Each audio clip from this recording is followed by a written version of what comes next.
તો નમસ્કાર ગુજરાત, ફરી એકવાર આપનું આજના તાજા નવા હવામાન સમાચારમાં સ્વાગત છે। આજે તારીખ 21 જુલાઈ 2026 અને વાર થયો છે મંગળવાર। ત્યારે આજના હવામાન સમાચાર જાણીએ તો ગુજરાત રાજ્ય પર આજથી પાકા પાયે શરૂ થઈ રહ્યો છે વરસાદનો ત્રીજો રાઉન્ડ।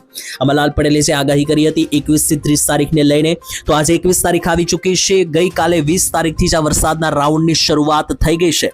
અત્યારે હાલ મિત્રો સેટેલાઇટ પિક્ચરના માધ્યમથી પણ જોઈએ તો ગુજરાત રાજ્ય પર વરસાદની સિસ્ટમો હવે ચારે બાજુથી ઘેરાઈને આવી ચૂકી છે। ગઈકાલે ગુજરાત રાજ્યમાં 5-5 અને 6-6 ઇંચના વરસાદો પણ નોંધાઈ ચૂક્યા છે અને હવે આજે આ વરસાદના રાઉન્ડનું જોર વધવાનું છે, કારણ કે આજે પાકા પાયે આજથી એટલે કે મિત્રો 21 તારીખ અને મંગળવારથી ગુજરાત રાજ્યમાં જે છે તે ધોધમાર વરસાદો શરૂ થઈ જવાના છે। કયા કયા જિલ્લામાં કેટલો વરસાદ પડશે વિસ્તારથી તમને જણાવીશ આજના વિડીયોની અંદર, અને બીજી બાજુ જેટલા પણ વેધર મોડેલો આવી રહ્યા છે બધા સમજાવીશ આજના વિડીયોમાં। અંબાલાલ પટેલ શું આગાહી આપી રહ્યા છે, આજથી કયા કયા જિલ્લામાં 5 થી 6 ઇંચના વરસાદ પડશે, કયા જિલ્લામાં 1 થી 2 ઇંચના વરસાદ પડશે અને કયા જિલ્લામાં અતિવૃષ્ટિ જેવા વરસાદો પણ આવનારા દિવસોમાં પડવાના છે, એના વિશેની પણ સંપૂર્ણ માહિતી આપવામાં આવશે આજના વિડીયોમાં। અને બીજા નંબર ઉપર તમને જે છે તો મિત્રો એક ગામના નામ સાથે જણાવીશ કે આજનો દિવસ એટલે કે 21 તારીખ અને મંગળવારનો દિવસ, આજનો દિવસ તમારા માટે કેવો રહેવાનો છે, તમારા વિસ્તાર અને ગામ માટે કેવો રહેવાનો છે। અને સાથે મિત્રો તમને જણાવી દઈએ તો ખાસ કરીને નવું નક્ષત્ર ગઈકાલથી શરૂ થઈ ચૂક્યું છે, પુષ્ય નક્ષત્ર, અને આ નક્ષત્રમાં ધમધોકાર વરસાદો પડવાના છે અને આ વરસાદનું પાણી પણ ખૂબ સારું છે તેવું અંબાલાલે કહી દીધું છે। અને હવે આજે શું જણાવી રહી છે વરસાદની લાઈવ સિસ્ટમ, આવો બધી બાબતો સમજીએ એની પહેલા તમે અમારી આ ચેનલને સબસ્ક્રાઇબ નથી કરી તો મિત્રો હાલ અત્યારે ચેનલ સબસ્ક્રાઇબ કરી નાખજો, જેનાથી અમને આવા રીતના વધારે વિડીયો બનાવવા માટેનું પ્રોત્સાહન મળતું રહે। અને બીજી બાજુ એક ડિસ્ક્લેમર આપી દો મિત્રો કે વિડીયોમાં જે પણ માહિતી મેળવી છે ને એ બધી માહિતી વેધર મોડેલો, ડેટાઓ અને આંકડાઓને આધારે છે, જેની રિસ્પોન્સિબિલિટી અમે લેતા નથી। વિડીયોના શરૂઆતમાં તમને જણાવી દઈએ તો સૌથી પહેલા મિત્રો આગળ વધીએ પહેલા લાઈવ સિસ્ટમ જ તમને દર્શન કરાવી દઉં, દેખાડી દઉં, જેનાથી તમને સમજાય કે હવે આખરી કેવી જોવા મળી રહી છે સિસ્ટમો। તો જોઈ લો, બંગાળની ખાડીથી લઈને છેક ગુજરાત બોર્ડર સુધી હવે આ રીતની આખી ફેલાઈ ગઈ છે વરસાદની સિસ્ટમ। જોઈ લો, આ મેઇન જે સિસ્ટમ છે તેના નાના અંશ અત્યારે ગુજરાતમાં એન્ટ્રી લઈ ચૂક્યા છે, લાઈવ તમે જોઈ શકો। અને અત્યારે હાલ જોશો તો આજે પણ વરસાદની સિસ્ટમ છે અત્યારે મધ્ય ગુજરાત, ઉત્તર ગુજરાતનો અરવલ્લી સાબરકાંઠા બાજુનો ખૂણો, સૌરાષ્ટ્રનો ભાવનગર અમરેલીનો ખૂણો અને દક્ષિણ ગુજરાતમાં સુરત નવસારીથી લઈને ભરૂચનો ખૂણો, આ બધા ખૂણાઓ ઉપર સિસ્ટમો અત્યારે ત્રાટકી ચૂકી છે। અને આજે મોડી રાત સુધીમાં એટલે કે 21 તારીખની રાત પડશે ત્યાં સુધીમાં તો આ સિસ્ટમ આખા ગુજરાતમાં આ રીતની હજુ વધારે ફેલાઈ જતી જશે, તે તમને આ રીતે જોવા મળવાની છે અને એના વિશે સંપૂર્ણ માહિતી લઈએ તો અત્યારે હાલ મિત્રો કેવું જોવા મળી રહ્યું છે હવામાન વાદળોને આધારે સમજીએ તો જોઈ લો, મહાકાય કાળા ડિબાંગ વાદળો, આ સિસ્ટમના મિત્રો લાઈવ વાદળો હું તમને અહીંયા દેખાડી રહ્યો છું। જોઈ લો, આ જે કાળા ડિબાંગ વાદળો છે, આ બાજુ બંગાળની ખાડીથી લઈને આ બાજુ છેક ગુજરાત સુધી આ વાદળો લંબાઈ ચૂક્યા છે। અને વચ્ચે તમે જોશો તો અહીંયા રહેલું છે વચ્ચે ગુજરાત રાજ્ય, અને ગુજરાતમાં પણ ઝૂમ કરીને દેખાડું તો જોઈ લો મિત્રો, ઘણા બધા વાદળો ગુજરાત રાજ્યમાં પણ અત્યારે હાલ આ રીતના પથરાઈ ચૂક્યા છે અને એને કારણે જ આજે ગુજરાતમાં આગામી કેટલીક કલાકોમાં તૂટી પડવાના છે મેઘરાજા। અને એના માટે તમામ લોકોએ આજની તારીખમાં તૈયારી રાખવી પડશે, તૈયાર રહેવું પડશે। તો કયા કયા ગામમાં કયા કયા જિલ્લામાં વરસાદ છે એક જિલ્લાના નામ સાથે સમજીએ તેની પહેલા આપણી પાસે કેટલાક વેધર મોડેલો આવી રહ્યા છે એ સમજી લઈએ કે જેનાથી તમને ખ્યાલ આવે। તો જોઈ લો મિત્રો, બે વેધર મોડેલો લઈને આવ્યો છું, એક આ 21 તારીખનું અને ત્યાર પછી આ 22 તારીખનું। તો 21 તારીખની અંદર કયા કયા જિલ્લામાં વરસાદો કેટલા ઇંચ સુધીમાં પડી શકે આજની તારીખમાં સમજીએ તો જે પણ આ પોપટી કલરનો વિસ્તાર છે ત્યાં આગળ તમને 1 ઇંચથી ઉપરના વરસાદો જોવા મળશે। કેસરી કલરવાળા ભાગોમાં 2 ઇંચ સુધીના વરસાદો પડી શકે, પીળા કલરના ભાગોમાં 2 ઇંચ સુધીના વરસાદો પડી શકે। એટલે આજના દિવસમાં આજે ECMFW વેધર મોડેલ જણાવી રહ્યું છે તે પ્રમાણે સુરત, ભરૂચ, વલસાડનો જે આ દક્ષિણીય પટ્ટો છે ત્યાં તમને 2 અને 2.5 ઇંચ સુધીના વરસાદો પડતા જોવા મળી શકે। મધ્ય ગુજરાતનો જે ખૂણો છે અમદાવાદ, આણંદ, ગોધરા, દાહોદ, નડિયાદ, મહીસાગરનો આ ખૂણાની અંદર પણ તમને જે છે મિત્રો છૂટા છવાયા 1 થી 1.5 ઇંચના વરસાદો પડતા જોવા મળી શકે। અને બાકી રહેલો જે સૌરાષ્ટ્ર અને ઉત્તર ગુજરાતનો ભાગ છે ત્યાં આગળ માત્ર ઝાપટાની આગાહી છે। પરંતુ જેવો આવતીકાલનો દિવસ બનશે તો જોવો, આવતીકાલે એટલે કે 22 તારીખથી જે છે તે વરસાદનું જોર વધી રહ્યું છે ગુજરાતમાં, જેમાં દક્ષિણ ગુજરાતના ખૂણામાં જે છે તે 3 થી 4 ઇંચ સુધીના પણ પડી શકે, મધ્યમાં 2 થી 3 અને પછી આખા ગુજરાતના કેટલાક ભાગોમાં 1-1.5 ઇંચના માવઠા ઝાપટા જે છે તે જોવા મળી શકે। તો આ રીતના વેધર મોડેલો તો મેં તમને સમજાવ્યા, એની સાથે જોઈ લો આ જે મિત્રો ફોટો છે આઈએમડીએ ઓફિશિયલી વેબસાઇટ ઉપર મૂક્યો છે સિસ્ટમનો મિત્રો આ ફોટો છે. તો આઈએમડી એટલે કે ઇન્ડિયન મેટિયોલોજીકલ ડિપાર્ટમેન્ટ જે ભારતીય હવામાન ખાતું છે તેણે આ ફોટો મૂક્યો છે અને ફરી એકવાર ચોમાસાએ રંગ પકડ્યો છે કારણ કે ગુજરાત રાજ્ય ઉપરથી હવે મહાકાય સિસ્ટમના વાદળો જે છે તે પસાર થતા અહીંયા આ રીતે જોવા મળી રહ્યા છે અને આ જે વાદળો છે તેને કારણે જ આવનારી 12 કલાકમાં આ સિસ્ટમ વધારે ઘાતક બનતી ગુજરાત રાજ્ય માટે જોવા મળશે. બીજી બાજુ જોઈ લો તો હવામાન વિભાગે કેટલાક જિલ્લાઓમાં એલર્ટ પણ આપ્યું છે અને ગઈકાલે ક્યાં ક્યાં કેટલો વરસાદ પડ્યો એના ફોટા પણ આપણી પાસે આવ્યા છે. એ છેલ્લે હું તમને જણાવું, પહેલા હું તમને એક ગામના નામને આધારે આગાહી જણાવું કે આજની તારીખમાં આજના દિવસે ગુજરાત રાજ્યની અંદર કયા કયા જિલ્લાઓમાં કેટલા વરસાદ પડશે. જિલ્લાને આધારે સમજીએ, સિસ્ટમને આધારે સમજીએ.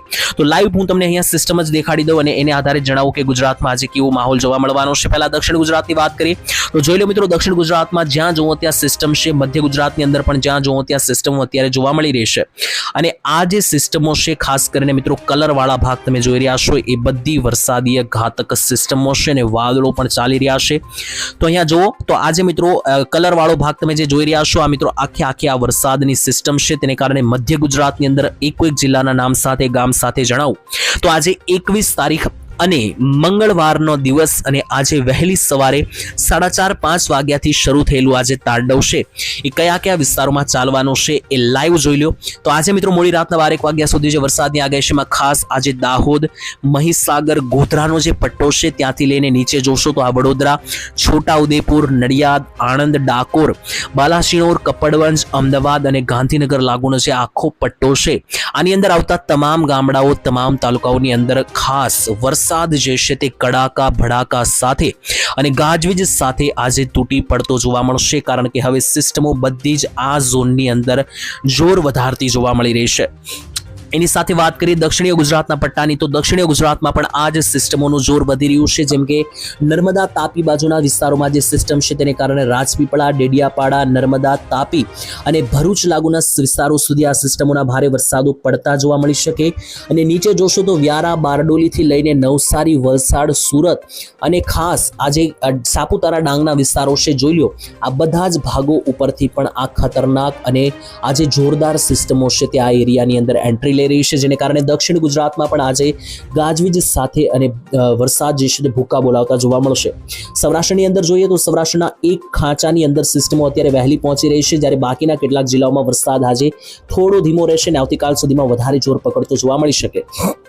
કયા કયા જિલ્લામાં જોર વધવાનું છે એ પહેલા જણાવી આપું તો બોટાદ, ભાવનગર, ફરી એકવાર જણાવી દઉં અહીંયા બોટાદ, ભાવનગર જિલ્લો, અમરેલી જિલ્લો, ગીર સોમનાથ, જુનાગઢ અને રાજકોટ આ જે જિલ્લા છે મિત્રો 6 જિલ્લા અહીંયા જોર વધશે. સુરેન્દ્રનગર જિલ્લો પણ પકડીને ચાલો તો ત્યાં પણ સિસ્ટમના મહદઅંશી કેટલાક ભાગો છે જેમ કે ચોટીલા, સાયલાથી માંડીને રાજકોટમાં સરદાર, વિછિયા, જેતપર, કાલાવાડ, ગોંડલ. બોટાદ બાજુ આવીએ તો બરવાળાથી લઈને મિત્રો જે ગઢડાના વિસ્તારો છે તેની સાથે સાથે આસપાસના મિત્રો જે પંથકો છે ત્યાંથી લઈને નીચે ભાવનગરમાં આવી જઈએ તો પાલીતાણા, ગારિયાધાર, વલભીપુરના વિસ્તારથી લઈને મહુવા, બગદાણા, જેસર, બુધેલ આ બધા ભાગોની અંદર સિસ્ટમનો મહદઅંશે આકાર બની રહ્યો છે અને ધોધમાર વરસાદો આ ભાગોમાં પડવાની આગાહી છે. અમરેલી જિલ્લામાં પણ જાફરાબાદ, બાબરા, લાઠી, લીલિયાથી લઈને સાવરકુંડલા અને રાજુલાના વિસ્તારોમાં પણ સિસ્ટમો ધમરોળતી જોવા મળશે અને જુનાગઢ અને વેરાવળના જેટલા પણ મિત્રો આસપાસના પંથકો છે, જુનાગઢ અને ગીર સોમનાથના તાલુકાઓ જેમ કે Sasan Gir, Talala, Gir national park, Visavadar, Keshod, Muliyasa, Manavadar, Gir national પાર્કથી લઈને જે ગીર પંથક છે ત્યાંથી લઈને સોમનાથ બાજુના ભાગોમાં પણ ધોધમાર વરસાદની આગાહી છે. તો આ જે એરિયા મેં તમને જણાવ્યા સૌરાષ્ટ્રના આ ભાગની અંદર વરસાદ ભારે રહેવાનો છે એટલે કે 2 ઇંચ અને એની ઉપરના 3 ઇંચના પણ જોવા મળી શકે. હવે જે સૌરાષ્ટ્રના બાકી રહેલા જિલ્લા છે ત્યાં હજુ સિસ્ટમ આજે નથી પહોંચી એટલે ત્યાં ઓછો વરસાદ રહેશે. મધ્યમથી 1 થી 1.5 ઇંચ સુધીનો અને એનાથી પણ ઓછો વરસાદ રહેવાની પૂરેપૂરી આગાહી છે. આવતીકાલ 22 તારીખ સુધીમાં સિસ્ટમ આગળ વધશે તો આ બધા જિલ્લાનો વારો પણ ધીમે ધીમે આવી શકે જેમાં ખાસ પોરબંદર, દ્વારિકા, જામનગર અને મોરબી આ 4 જિલ્લાની અંદર વરસાદનું જોર એકદમ ઓછું છે. આજે 4 જિલ્લા જણાવ્યા પોરબંદર, દ્વારિકા, જામનગર અને મોરબી 4 જિલ્લામાં વરસાદ માત્ર ઝાપટા સ્વરૂપે અથવા એનાથી પણ ઓછો આવી શકે. વાત કરીએ કચ્છની તો કચ્છ જિલ્લામાં જોઈ લો આખો કચ્છ જિલ્લો એકદમ કોરો છે. સિસ્ટમ હજુ ઘણી દૂર છે. કચ્છથી ઓલમોસ્ટ 50 થી 100 કિલોમીટર દૂર છે સિસ્ટમ. આવતીકાલ સુધીમાં કચ્છમાં પણ જોર વધી શકે. આજે માત્ર ઝાપટા જોવા મળી શકે. ઉત્તર ગુજરાતની વાત કરીએ તો ઉત્તર ગુજરાતમાં પણ હારા એવા મિત્રો વાદળો જે છે તે હવે જોર વધારી રહ્યા છે. એમાં પણ ખાસ કરીને જે સાબરકાંઠા અને અરવલ્લી બાજુના ખાંચા છે ત્યાં વધારે જોર બની રહ્યું છે. જેમ કે આ જો સાબરકાંઠા છે, આ નીચે આ બાજુ મિત્રો જોશો તો આ અરવલ્લી છે, ઉપર સાબરકાંઠા છે, એની ઉપર આજે બનાસકાંઠા અને પાટણ જોશો તો બનાસકાંઠા અને પાટણમાં કોઈ મોટા વરસાદ જે છે તે આજે દેખાઈ રહ્યા નથી, માત્ર ઝાપટા. બાકી આજે 3 જિલ્લા છે, મહેસાણા, બનાસકાંઠા અને અરાવલી. આ ભાગોની અંદર તમને સારા એવા ભારેથી અતિ ભારે લેવલના વરસાદો પણ પડતા જોવા મળી શકે. તો આ રીતના આખા ગુજરાતની માહિતી મેં તમને જણાવી. હવે મિત્રો જોઈએ ગઈકાલની અંદર જે કંઈ પણ પરિસ્થિતિ જોવા મળી. ગઈકાલે વરસાદે ભૂક્કા બોલાવ્યા છે, જેમાં છેલ્લા 24 કલાકમાં જે વરસાદ પડ્યા તેના આંકડા હું તમને જણાવી રહ્યો છું. જેમાં જુઓ તો સૌથી વધારે વરસાદ નવસારીની અંદર 10 ઇંચથી વધારે વરસાદ, જેમાં જલાલપુરમાં 5.5 ઇંચ, નવસારીમાં 5 ઇંચ, ચીખલીની અંદર 2.5 ઇંચ વરસાદ પડ્યો છે. આની સાથે 2-3 ઇંચના પણ વરસાદ ઘણી જગ્યાએ છે, જેમ કે સુરતના પલસાણા, મહુવા લાગુના વિસ્તારો, સુરતનું બારડોલી, વલસાડનું કપરાડા, નાનપોંઢાના વિસ્તારોથી લઈને વલસાડનું ઉમરેગાંવ, વાપી, વડોદરા, આ બધા સેન્ટરમાં વરસાદ છે. ખાસ તો દક્ષિણ ગુજરાતના જિલ્લામાં વધારે રહ્યો છે વરસાદ, જેમ કે વડોદરા, તાપી, નર્મદા, વલસાડ, ડાંગ, સુરત, આ બધા જિલ્લાઓમાં. સૌરાષ્ટ્રમાં જોઈએ તો ગીર સોમનાથમાં વરસાદ રહ્યો છે. એની સાથે જૂનાગઢ જિલ્લા અને મોરબી જિલ્લામાં પણ ગઈકાલે સારો પડ્યો છે. મધ્યની અંદર અમદાવાદ, છોટાઉદેપુર, ભરૂચ લાગુના વિસ્તારોની આસપાસ સારા એવા ઝાપટા પડ્યા છે. બાકી આ રીતની અપડેટ છે. આવતીકાલના વિડીયોમાં અપડેટ લેશું. આજ માટે જો હવામાન વિભાગે પણ નાવકાસ્ટ અનુસાર એલર્ટ આપી દીધું છે. લગભગ દક્ષિણ ગુજરાત, મધ્ય ગુજરાત અને સૌરાષ્ટ્રના 4-5 જિલ્લા, નવસારી, આ બધા સેન્ટરોમાં આજે સારા વરસાદની આગાહી છે. આવતીકાલની અપડેટ આવતીકાલે લેશું. ત્યાં સુધી ચેનલ સાથે સબસ્ક્રાઇબ કરીને જોડાયેલા રહેજો. ફરી મળીશું. આજ માટે રજા આપશું દરેક મિત્ર. ધન્યવાદ. જય માતાજી, જય દ્વારકાધીશ.